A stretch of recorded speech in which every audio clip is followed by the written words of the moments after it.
Close your eyes for a second. Or don't, you're watching a video. But think back. If you played Mega Man 2 as a kid, there's a specific moment burned into your memory. Not the ending, not the opening. The moment right before you finally beat a boss that had been destroying you for days. Maybe it was Quickman, maybe Airman. Maybe you were deep in Wily's castle and you barely had any health left.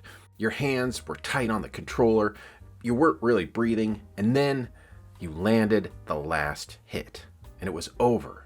That feeling, that specific earned, almost disbelieving rush, wasn't just the relief of finally winning.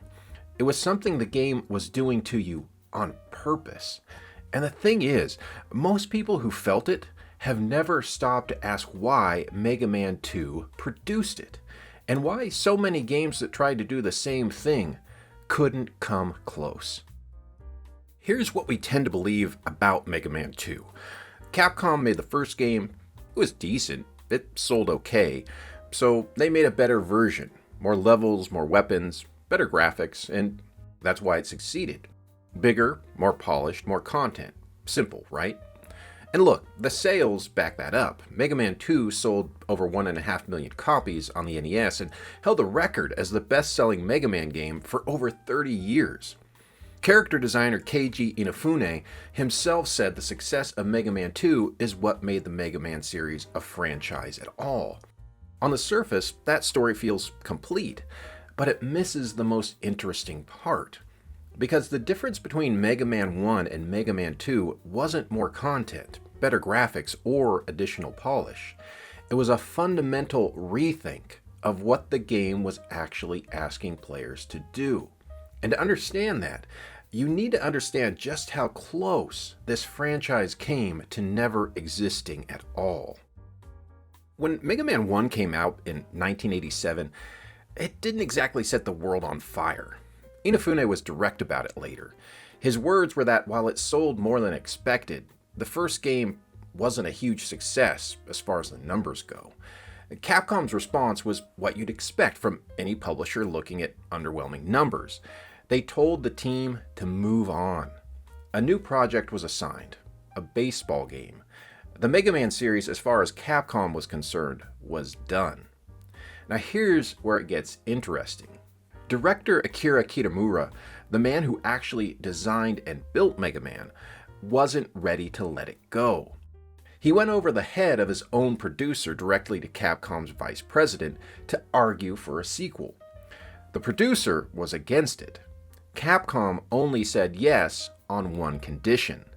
The team had to finish the baseball game first. So, that's what they did. By day, they worked on Professional Baseball Murder Mystery. Yes, that was an actual game. But after hours, on their own time, voluntarily, they built Mega Man 2. 20-hour days, a 3-month window, a December 24th, 1988 deadline. And the team knew exactly why the first game hadn't connected the way they hoped. Mega Man 1 was brutal. In the nostalgic NES hard way we tend to romanticize. Brutal in a way that felt arbitrary. Enemies that punished you for being in the wrong place. Difficulty that didn't teach you the game so much as filter you out of it.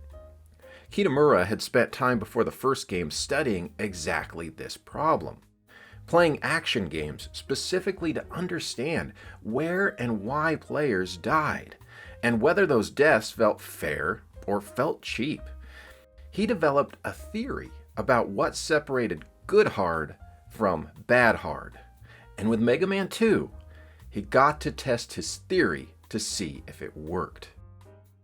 In a 2011 interview, one of the few times Kitamura spoke at length about his design process, he described something that sounds simple, but is actually one of the most precise articulations of difficulty philosophy you'll find from any developer of that era. He'd noticed something about the games he studied. In his own words, I quote, "In an action game or platformer, there's often that one part in a stage where you always die, right?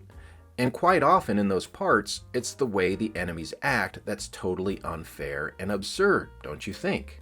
End quote.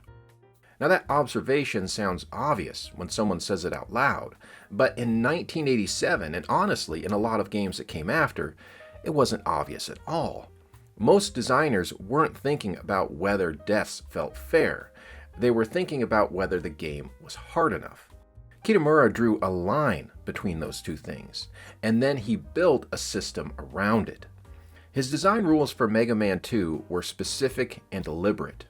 Enemies appeared in small waves, 3 or 4 at a time, using the same attacks, so players could actually learn the pattern. Terrain and placement adjusted the challenge, not random enemy behavior. And here's the detail that reveals everything. The last enemy in each wave was easier than the ones before it. I'll say that again. On purpose, the final enemy in a wave was easier. Why? Kitamura explained the psychology this way.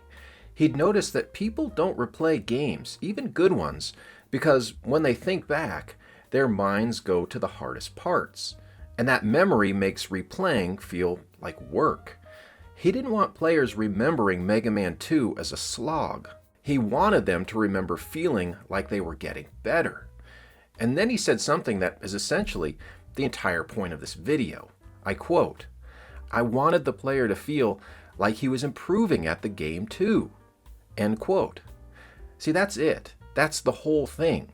Kitamura wasn't designing a hard game. He was designing a game that built the player up, taught them through repetition, through fair patterns, through consequences that made sense, until they were good enough to win.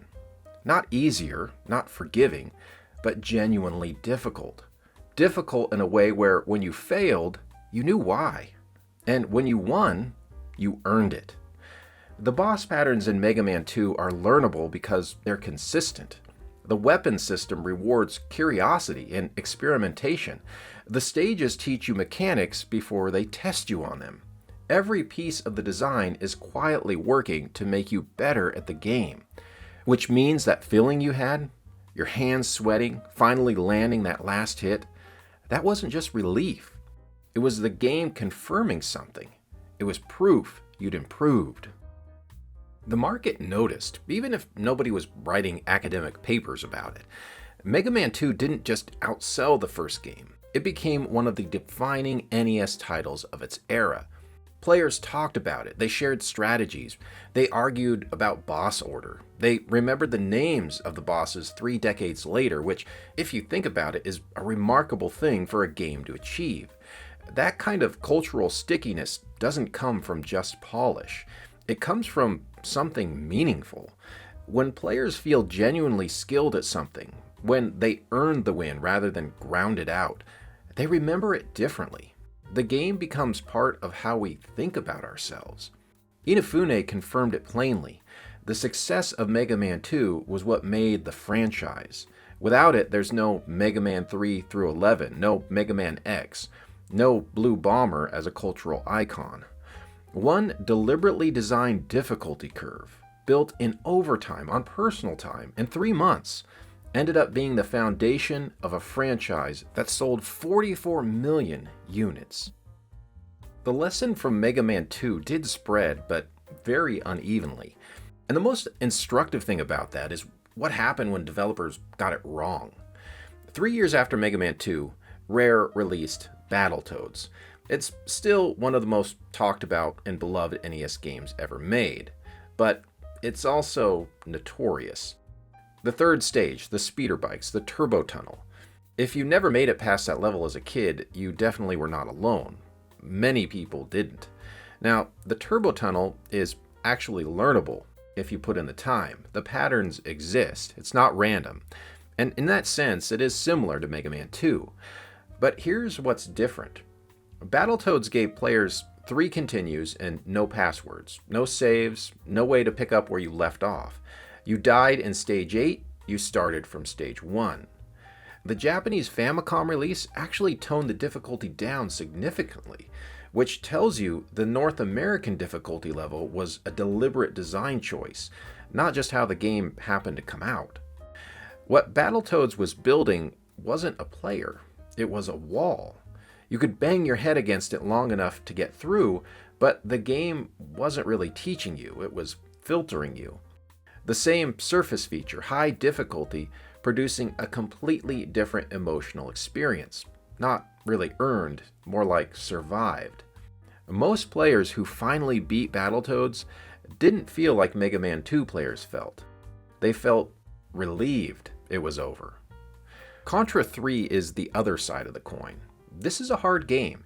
Director Nobuya Nakazado designed it with tighter stage construction than its predecessors.